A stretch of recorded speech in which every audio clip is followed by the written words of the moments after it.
Txikitzuk, 35 urte baino gehiagoko esperientzia du Portugaleten, eta haurtzaindegi bat baino askoz gehiago da.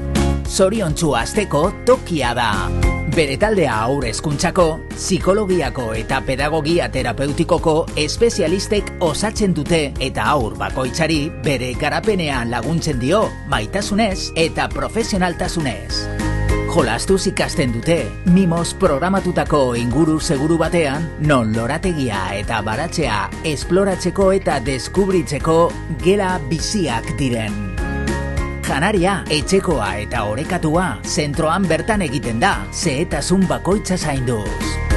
Familiek bereziki baloratzen dute gertuko tratua, arreta pertsonalizatua eta txikitzuk eskaintzen duen konfiantza. Hemen, haurrak harmonian, autonomian eta zoriontasunean hazten dira, beren ongizatean benetan inplikatzen diren pertsonez inguratuta.